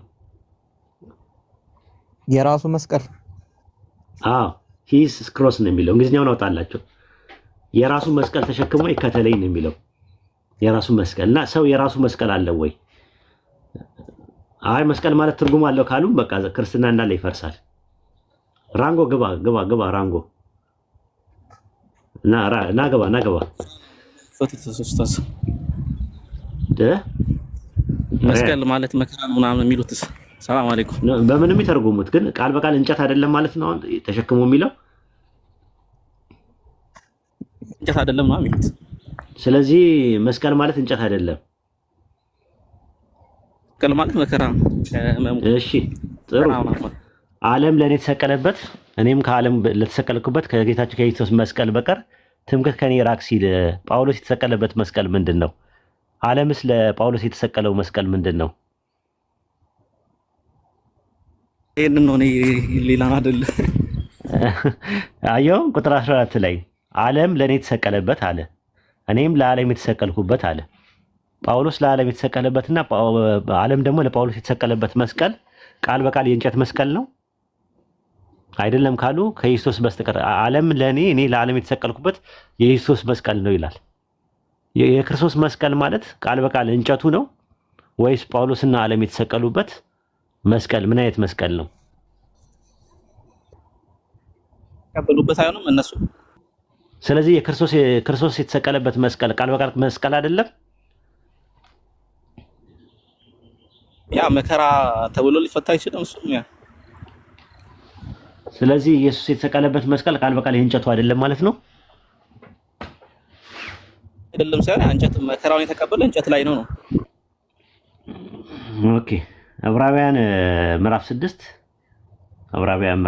ላይ ቁጥር 6 ላይ አማኞች ሆነው በኋላ ላይ የካዱት የእግዚአብሔር ልጅን ይሰቅሉታል ይላል። ማንን የሚሰቅሉት? ሲክዱት ማንን ይሰቅሉታል? ልጅ እኮ ይሰቅሉታል ወይ? አማኞች የነበሩ ሰዎች ሲክዱ ይሰቅሉታል? የካዱት አሉ የሰቀሉት ራሳቸው ያመኑበት ነው። ኖ አንድ ሰው ካመነ በኋላ ሲክድ የእግዚአብሔር ልጅን ይሰቅሉታል ይላል። አንድ ሰው አምኖ ከነበረ ልክ ሲክድ የእግዚአብሔር ልጅ ይሰቅሉታል። አሁን አንድ አማኝ ዮኒ ማኛ አለ፣ አማኝ ነበረ አንድ ወቅት። ከዛ ሲክድ ኢየሱስን ይሰቅለዋል ወይስ አይሰቅለውም? ሊትራሊ አይመስለኝም ኡስታዝ። ሊትራሊ መፍታት የሚቻል አይመስለኝም። ይሄን ከመካድ ጋር እያይዞ ነው ራሱ ይፈታ። እሺ ሮሜ ምዕራፍ 6 ላይ ቁጥር 6 ላይ አሮጌ ሰዋችን ከእርሱ ጋር እንተሰቀለ እናውቃለን አለ። ከማጋ ከክርስቶስ ጋር ከክርስቶስ ጋር የተሰቀለው አሮጌ ሰው ማን ነው? አዳምን ነው የሚለው። እኮ አዳም ተሰቅሏል አብሮ ከክርስቶስ ጋር? አይ አልተሰቀለም። እሺ ገላትያ ምዕራፍ 2 ላይ ጳውሎስ ከክርስቶስ ጋር ተሰቅያለሁ ይላል። ከክርስቶስ ጋር ተሰቅያለሁ ይላል። ገላትያ 2:20 ላይ ከክርስቶስ ጋር ተሰቅያለሁ ይላል።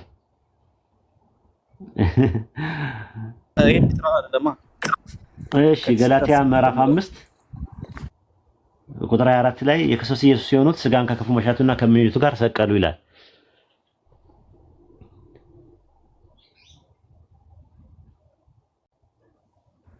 ከክፉ መሻቱና ከምኞቱ ጋር አብረው ሰቀሉ ይላል። ያ የስጋን ፍላጎት ነገር ተው ነው እኮ። ታዲያ ከክርስቶስ ጋር አብሮ የተሰቀለው ነገር ከተሰቀለው ነገር ጋር አንድ አይነት ነገር ነው? እሱማ አንድ አይነት ነገር አይደለም። አይ ሌላ ኮንቴክስት ነው ሰቀሉት የሚለው እዚህ ጋር እኮ። እንደዛ ነው እኮ የምልህ እኮ። ግን መስቀሉን ስለ መስቀል ስናወራ ሰፋ ያለ ነገር አለው ማለት ነው። ጳውሎስ የመስቀሉ ጠላቶች መስቀሉ የመስቀሉ ጠላቶች ናቸው፣ የመስቀሉ ቃል ለኛ ለምንድን ነው ምናምን እያለ የሚያወራው ስለ እንጨቱ አይደለም እያወራ ማለት ነው ያለው። እኔ እንደዛ ይመስለኛል። እናመሰግናለን። ሰላም አለይኩም። ወአለይኩም ሰላም ወራህመቱላሂ ወበረካቱ። እኔም ኡስታዝ የሚገርመኝ እሱ ነው። ይሄ እኔ ለዓለም የተሰቀልኩበት ዓለም ለእኔ የተሰቀለው የሚለው አልጎሪካል አፈታት ነው ብሎ ደግሞ ቀጥታ ለክርስቶስ ሲሆን ሊትራል የሚሆንበት ነው ገባኝ። ሊትራሊ ቢሆንም ችግር የለውም ለክርስቶስ። ባይብል ላይ ስለ ስቅለት አያወራም ብለን እኮ አይደለም እኛ የምንሞግተው። ያ ነገር ታሪካዊ ዳራ አለው፣ ታሪካዊ ፍሰት አለው ነው እኛ ያለ ነው። እኛ ሙስሊሞች ኢየሱስ አልተሰቀለም ብለን ባይብል ላይ ቤዝ አድርገን አርጊመንት ሰርተን አናውቅም፣ አንሰራም። ኖርማሊ የሆነ ጭላንጭል ነገሮች የሚያሳዩ ነገሮች ቢኖሩም ግን አብዛኛው ማጆሪቲው መጽሐፉ አዲስ ኪዳን መጽሐፍቶች ሲጻፉ ያንን ቤዝ አድርገው ነው። 4 ወንጌሎች የተመረጡበት ምክንያት አለው። ስለዚህ 4 ወንጌሎች የተመረጡበት ምክንያት ይሄ እንደሆነ ከተነገረም በቂ ነው። ራሱ ሌሎች ወንጌሎች ለምን አልተካተቱም በሚለው ላይ ስቅለትን ስለማያወሩ ነው ከተባለ በቃ እዛ ጋር ነው ጨዋታው፣ ፊሽካው ተነፋ። ረሱል ሰለላሁ ዐለይሂ ወሰለም ከመጣታቸው በፊት ቁርአን ከመወረዱ በፊት አልሰቀሉትም አልገደሉትም የሚለው ሐሳቤ ጥንትም ነበረ የሚለውን ነገር እንይዛለን ማለት ነው። ሌላ በዕብራውያን ምዕራፍ 5 ቁጥር 7 ላይ ያለውን ክፍል አንድ እንደውም ታዋቂ ያው እርሶም ሰምተውት ሊሆን ይችላል እና ታዋቂ የሆነ ጸሐፊ ነው። እንደውም ምን ብሎ ይተረጎማል እዚህ ጋር ክፍሉ የሚናገረው ከሞት ስለመዳን ነው። ራሱ ጥቅሱ ቃል በቃል የሚናገረው ከሞት ሊያድነው ወደሚችል አምላክ በእንባና በጸሎት ምልጃን አቀረበ ነው የሚለው። ኢየሱስ የጸለየው ጸሎት ራሱ ከሞት ሊያድነው እንጂ ከሞት አልፎ ሞት ላይ አልፎ ስለመዳን አይደለም የሚናገረው። እና ቀጥታ ግን ያ ሰው ምን ብሎ ነው የፈታው? ምንድነው ይሄ ክፍል ላይ ኢየሱስ ክርስቶስ የጸለየው ጸሎት ሞት ላይ ከሞተ በኋላ ከሞት ስለማለፍ ነው የሚናገረው። ሞቶ ቀርቶ እዛው እንዳይጠፋ ከዛ ነው የሚያድነው።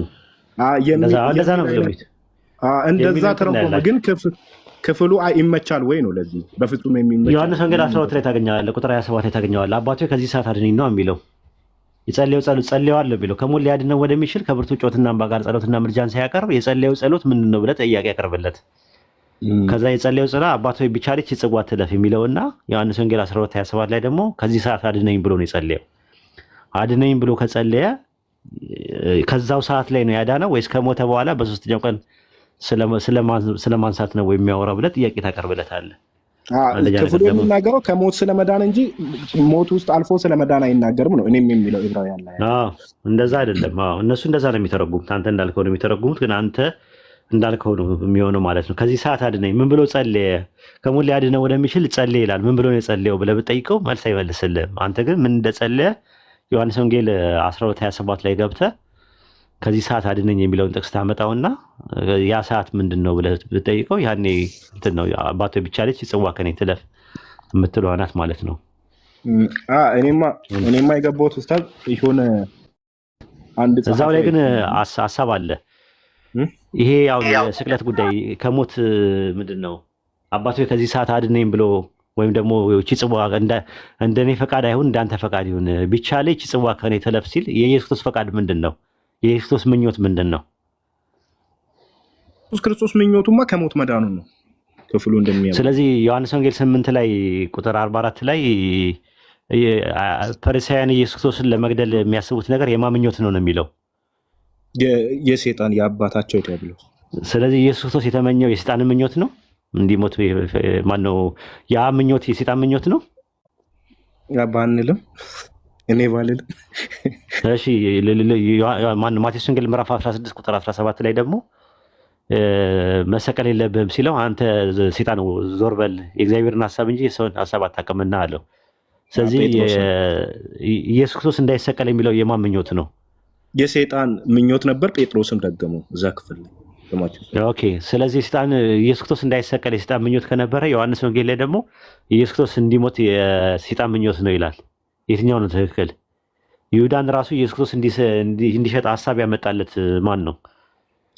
ግን እኔ ኡስታዝ ምንድነው አንድ ጸሐፊ የእካይና የስቃይ ጣጣ የሚል አሌክስ የሚባል ልጅ በጻፈው መጽሐፍ ላይ እግዚአብሔር ዓላማውን ለማስፈጸም ስል ከሰይጣንም ጋር ይተባበራል። ስለዚህ ኢየሱስ ክርስቶስን ያስገደለው እግዚአብሔር ከሰይጣን ጋር ተባብሎ ነው የሚል አንድምታ አቅርቦ እኮ ሰይጣን ኢየሱስ ክርስቶስ እንዲሰቀል ይፈልግ ነበር ወይስ አይፈልግም? ይፈልግ ነበር። አይፈልግም የሚለው ማቴዎስ 16 ይፈልግ ነበር። በይሁዳ ሄዶ ሐሳቡን አምጥቶለት እንዲሰቀል ያደረገው ማን ነው? ሐሳቡን ያመጣው ሰይጣን ነው ይላል መጽሐፍ። ስለ ሰይጣን እንዲሰቀል ኢየሱስ ይፈልጋል ወይስ አይፈልግም? ኢየሱስ ክርስቶስ እንዲሰቀል ይፈልጋል የሚለው ይፈልጋልም አይፈልግም። ኦኬ። ስለዚህ ወይ ቀይም ነው ጥቁርም ነው ነገር ነው። አይ ኡስታዝ ምንድነው እዛው ክፍል ላይ እኮ የጴጥሮስ ሐሳብ የሰይጣን ሐሳብ ነው ለመዳን። ስለ ሰይጣን ኢየሱስ ክርስቶስ እንዲሰቀል ይፈልጋል ወይስ አይፈልግም? እንደ ማቴዎስ 16 ላይ አይፈልግም። ዮሐንስ ወንጌል 13 ላይ ደግሞ ይፈልጋል። አይፈልግም። ኮንትራዲክሽን ነው አይደል? እያየ ገባበት። ኡስታዝ ሌላ አንድ ጸሐፊ አይቼ ነበር እና ድንገት እኔ ጸሐፊውን ጎግል አድርጌ ማግኘት አልቻልኩም። ድንገት እርስዎ የሚያውቁ ከሆነ የማን ኢየሱስ በኢትዮጵያ የሚል መጽሐፍ ነው የጻፈው። ጁምሪንካን ነው የሚለው ጁምሪንካን። እሺ። እና በዛ ላይ ምንድነው የሚለው ሐሳብ ኢየሱስ ኢትዮጵያ ላይ ብዙ ምናምን እንትን እንዳደረገ ሌላ ይቅርና እዛው ስለ ግብጽ ላይ ስለተፈጸመው ታሪክ እንዲህ ብሎ ያስቀምጣል። በታይተስ መልካምነት የተገረመችው ማርያም፣ ታይተስ ማለት ከታች ስለሚያስቀምጥ ጌታ እግዚአብሔር ይህን ሰው በቀኙ ያቆመዋል፣ ኃጢአቱን ይቅር ይለዋል አለች። ትንሹ ኢየሱስም ለእናቱ ከ30 ዓመት በኋላ አይሁድ በኢየሩሳሌም እኔን ይሰቅሉኛል፣ እነዛ ወንበዴዎች ከጎኔ ይሰቅሏቸዋል፣ ታይተስን በቀኝ ዱማን ከስን በግራ፣ ከዚያ ጊዜ በኋላ ታይተስ ከእኔ ጋር በገነት ይኖራል ስል ተናገረ እያለ ይናገራለን። ማለት ይሄም ጸሐፊውንም አላወኩትም፣ ምንም አይነት ምንጭ አይጠቅስም፣ ከራሱ ነው እንትን የሚለው በህልም የተገለጠልኝ ምናምን እያለ ነው ከመጀመሪያው እንትን የሚለው ነው። ይሄ ድንገት በትውፊት ላይ ያለ ነገር ነው እንዴ? ይሄ ኢየሱስ ክርስቶስ ግብጽ ላይ ሲመላለስ ያ ሌባ የነበረው ታይተስ አይ አትንኩት፣ አትዝረፉት ምናምን ብሎ መናገሩን ድንገት የቤተክርስቲያን ምንጮች አሉ። አላውቅም። እኔ ኢየሱስ ግብጽ እንደነበረ አውቃለሁ፣ ኢትዮጵያ ግን እንደነበረ አላውቅም ራሱ ማለት ነው። እንደውም ኢትዮጵያ ውስጥ ጎጃም አካባቢ ነበር ያደገው። የተወለደው ያደገውም እዛ ነው። ማን ነበረ ስሙ? እዛ እያለ ስሙ ማን ነበረ? የሆነ ስም ነበረው። ስም ጠፍቶ ስም ነበረው። እስኪ ንገሩን። በኦርቶዶክስ ጎጃም ነው የተወለደው ኢየሱስ የሚል ዘበና ያስተማረበትን ማነው ስሙ ነበር? እዛ እያለ ባይከዳኝ ነው ማነው ስሙ? የሚያስታውሰው ብቻ ግን ይሄ መጽሐፍ ግን በስደት ወደ ጣና እንደመጣ ነው ወደ ጎጃም የሚነገረው። አይ እነሱ የሚሉት እንደውም እዛው ነው እኮ ጎጃም ነው ተወልዶ በኋላ ላይ ሲያድግ ሄደው። ባይከዳኝ ነው ማነው ስሙ የነበረው? ስሙን አስታውሱኝ። ጎጃም እያለ ስሙ ማን ነበር? አስታውሱኝ።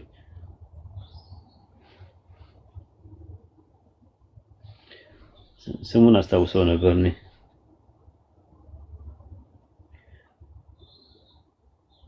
የዘበነ ትምህርት ላይ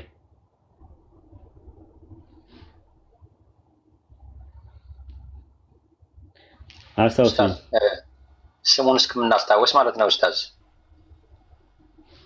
አንተና ወንድም አስረስ ያወራችሁት ሰይጣን የሰይጣን ፍላጎት ሁለቱም ነገር ነው። የኢየሱስ መገደልና ወይም አለመገደል። ይሄንን ነገር ሁለቱ ከሆነ ማለት ነው ፍጹም አምላክ ፍጹም ሰው የሚለውን ነገር አሁን እንዴት ነው ተቀበሉት ስንባል እንዴት ነው ሊዋጥልን የሚችለው? ከባድ ነው። ከባድ ነው።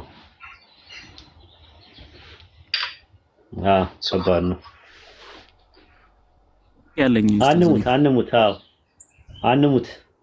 አንሙት ነበር ጎጃም እያለ አስረስ ያዘው። እሺ አንሙት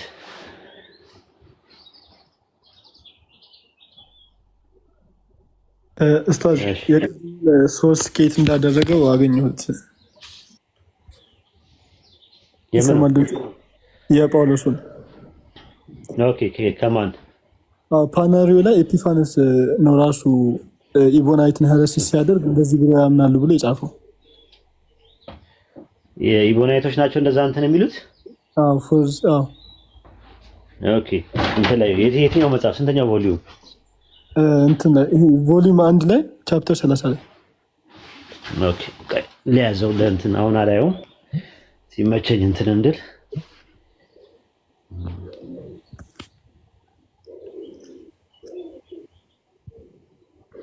ለያዘውና ጊዜ ሲኖረኝ እሺ ቮሊዩም 1 ቡኳን ቻፕተር 30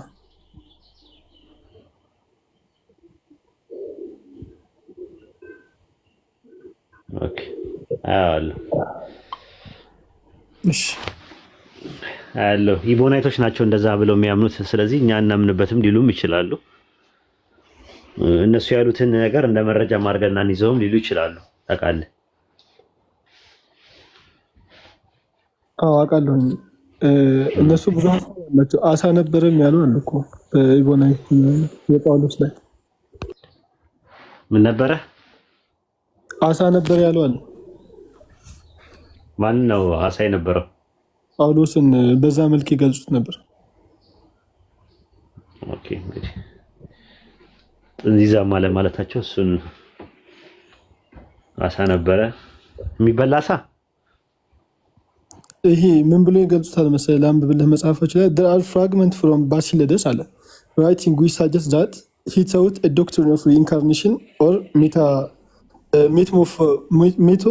ሜትሞሳይኮሲስ ይለውና ከዛ በኋላ ኦሪገን ኮት ባሲለደስ are saying the apostle explicitly said I lived once without ዘለው እንትን ማለት ነው። ከዛ ሮሚዮ 79 ይጠቅስና that is before I come into this body I lived in the sort of body that is not under ዘለው ይሏል።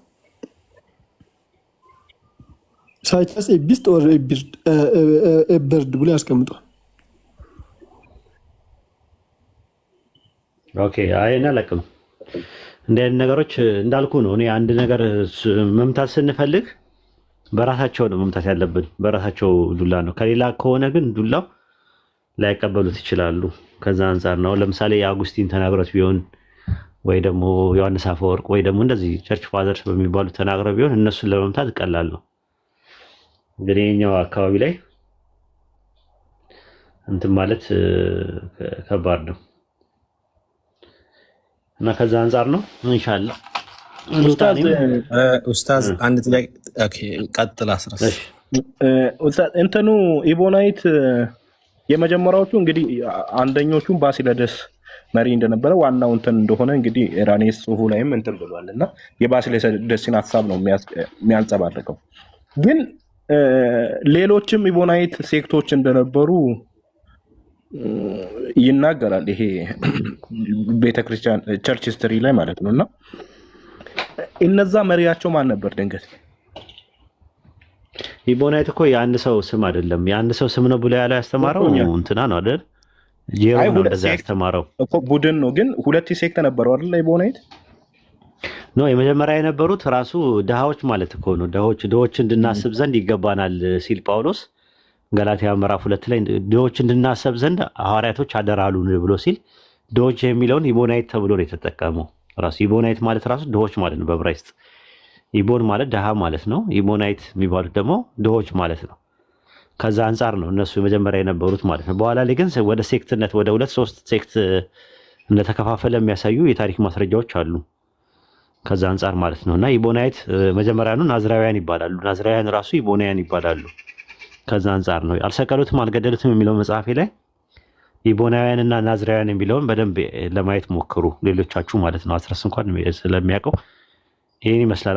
አንድ ሴክት ብቻ አይደለም ብዙ ናቸው ይባላል። አንዳንዶቹ እንደውም ኢየሱስ ከድንግል ማርያም በድንግልና አልተወለደም ብለው የሚያምኑ አሉ የሚባሉ አሉ። በጣም ጥቂት ቁጥር ያላቸው ቸርች ፋዘርስ ላይ እንደዚህ አይነት አወዛጋቢ አለ። የቂሳሪያው ሳቢዮስ በድንግልና ተወልዷል የሚሉ ጥቂት ሰዎች አሉ። እንደገና ደግሞ አልተወለደም የሚሉም ሰዎች አሉ ምናምን ብለው አስቀምጠዋል። ጄሮምም እንደዚህ አይነት ነገር አላቸው እና እዛ ላይ ይኸው ራሱ ድንግል ማርያም ተወልዷል ብለው የሚያምኑ አሉ። እንደ አወዛጋቢ ነው፣ የተለያየ ሴክት ናቸው ያላቸው ብሏል። እንትና የቂሳሪያው ሳቢዮስ ሲጽፍ ቸርች ሂስትሪ በሚባለው መጽሐፉ ላይ እና ከዛ አንጻር ብታየው ጥሩ ነው።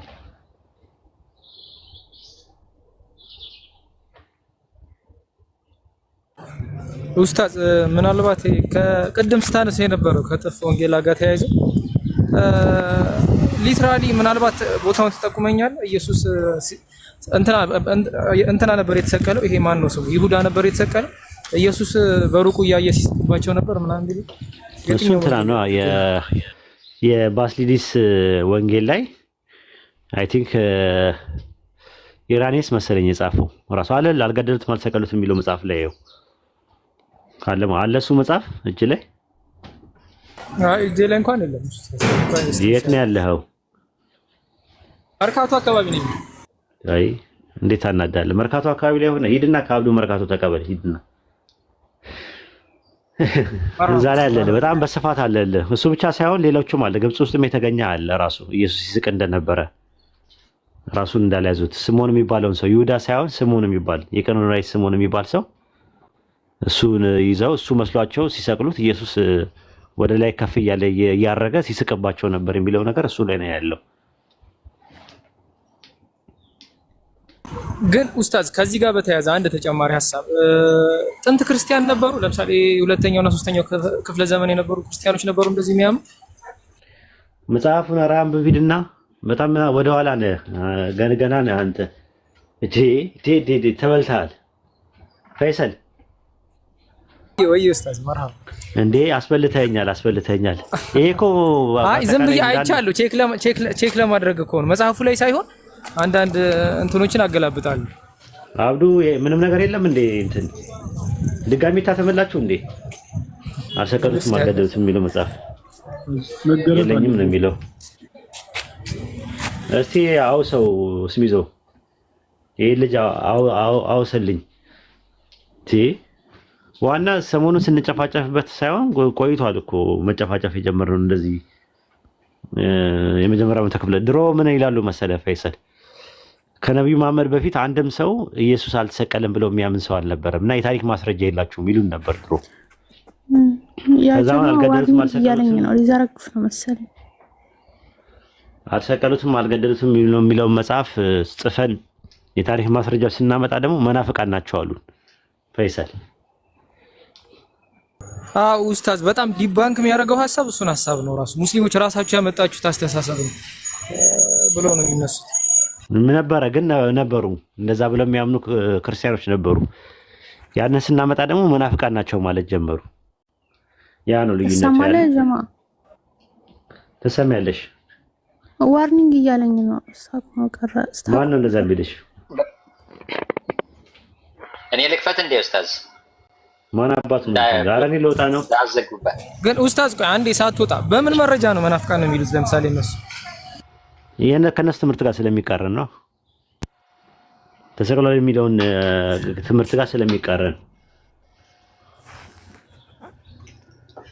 ኡስታዝ ቤት ልክፈትና ትንሽ አስተምረህና ትወጣለህ ኡስታዝ ከተመቸ። አይ እኔ እወጣለሁ። ሲጀመር ሬቲም ስለገባ ነው። ሬቲም ጥያቄ ልጠይቅ ምናምን ስላለ እሱ ብዙ ጊዜ ጥያቄ የሚጠይቀው እንትን ነው። አንድ ጊዜ የሆነ ጆኒ ራጋ ነው ምናምን የምትባል ቤት ውስጥ አጋጣሚ ሼር አድርገውልኝ እዛ ይጠይቃል እና ላህ የሚለው ስም የጣዖት ስም ነው፣ አላህ የሚለው ስም የጣዖት ስም ነው ግብጾች ጋር ምናምንና አልሐምዱሊላህ ይላል። ላህ ማለት የግብጾቹ ጣዖት አለ ላህ የሚባል አለ እሱ ማለት ነው ምናምን እያለ ያው ሲናገር ሰማሁትና እኔ ልመልስለት ብዬ ስገባ አልፈልግም አለ። ምክንያቱም አናደውኝ አብሽቀውኝ ለማናደድ ብዬ ነው የገባሁት። ስለዚህ በዚህ መንፈስ በዚህ ንዴት ላይ አንተን ማውራት አልፈልግም ምናምን ብሎ አስታውሳለሁ። ትዝ ይላችኋል የነበረ ሰው አናደውኝ ነው አብዛኛውን ስለሚያናድዱኝ ነው እሱ የሚለው ማመጣው ስለሚያናድዱኝ ነው። ሙስሊሞቹ ሲያናድዱኝ ለበሽሽቅ ብዬ የምጠቀምባቸው ቃላት አለ። እንደና ደግሞ ለእውቀት ብዬ ደግሞ የምጠይቀው ጥያቄ አለ። ስለዚህ አሁን ካንተ ጋር ማውራት አልፈልግም ምናምን ብሎ እንትን አለ ማለት ነው። እና አንዳንዴ ዝም ብዬ ሳስበው የሆነ የሚፈልገው ነገር ያለ ይመስለኛል፣ አውቆም ይመስለኛል። ግራ ነው የሚገባኝ እሱ ልጅ ማለት ነው። ለዛ ነው ዑዝር እየሰጠው ጥያቄውን ለመመለስ የምሞክረው እንጂ አይ ቲንክ እንትን ተመችቶኝ አይደለም። እኔ ማለት ያው አንዳንድ ጊዜ ዲንን የሚሳደቡ ሰዎች እንትን ማለት አስፈላጊ አይደለም። ላ ምናምን የሚለው ነገር ይሃ ነው አይደል እንደሚለው እኔ ሳነብ ይሃ ነው የሚለው አነባበቡ ያም አለ ላህም ይላል ግን ይሄ አላህ ነው የሚለው አንደኛ ነገር። ሁለተኛ ነገር ደግሞ በከስራ በሚመጣበት ሰዓት ላይ አረብኛ ላይ የሚዋጡ ነገሮች አሉ። አሁን ለምሳሌ ኢስም ማለት ምን ማለት ነው? ሬንቲም ማነው እንትን ራያን ኢስም ማለት ምን ማለት ነው? በአረብኛ ስም ማለት ነው አይደለ? እሺ መሰለኝ።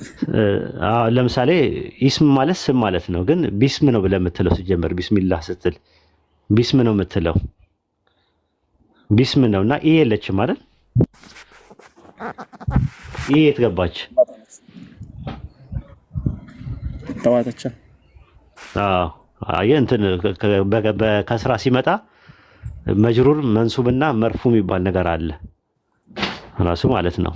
ስለዚህ በመንሱብ በሚመጣበት ሰዓት ላይ ይዋጣሉ ማለት ነው። ስለዚህ አልሐምዱሊላህ ስትል በከስራ በሚመጣበት ሰዓት ላይ አጨፍልቀ ነው የምታነበው ስታነብ። ከዛ አንጻር እንጂ አላህ የሚለው የለም ማለት አይደለም። አ የሚለው ነገር የለምና ላህ ብቻ ነው ያለው ብሎ ሬት የሚሞግተው ሙግት ልክ አይደለም። ቋንቋን ያማከል አይደለም ነው እያልን ያለ ነው። እና ሁለተኛ ነገርም ተሽዲድ አለ። ሙሸደድ ሆኖ ነው የሚመጣው። ለፍዙ ጀላላ ነው የመጣው ላ የምትጠብቅናት እና ከዛ ጋር የሚገናኝም ነገር አይደለምና እሱን ለመነጋገር ነበረ። ልክ ስገባ አጋጣሚ እሱ አልፈለገም እና እሱ ለብሽሽቅ እንደሆነ ያችን ነገር ያመጣት ሲናገር ነበረ። እና እንደዛ ነው። አታናዷቸው። አንዳንድ ጊዜ ቁጥር የቀየረ ሰው ሚኪ ጋር እስኪ ሚኪ ጋር የገባልኝ 19 የሚለው አካውንት ጋር የገባልኝ ሰው ልሳብ ሁላችሁም በደንብ ሼር በደንብ ኮፒ ሊንክ ፋሚሊ ፈጠን ደመር ቁጥር ቀየር ሁላችሁም ገስ ላይ ያላችሁ ሰዎች ቁጥር ተቀያየሩ ፋሚሊ ተደማመሩ ሳሚኝና ልበድ የሚል አካውንት ፈጠን ሁላችሁም ተደማመሩ ሁላችሁም ነይ ሞዴሬተር አንቺ ሜላት ለምንድን ነው ሜምበር የምታወርጁ? ሜምበር ከ50 በታች ለምን ታወርጃለሽ? ሜምበር የሆነ ሰው ከ50 በታች አይወርድም። እሺ ጊፍተሮች ከመጨረሻ ይቆያሉ። ሜምበር ከ50 በታች አታውርጂ። እሺ ችግር የለም ትገባለህ። ሳሚኝና ልበድ ና ትገባለህ። ወንድም ጠላ ና ትገባለህ። ሜምበር የሆነ ሰው ለምን ታወርጃለሽ? ሳሚኝና ልበድ የሚለውን አካውንት ሳቢ ፈጠን ትገባለሽ። ጎል የሚል አካውንት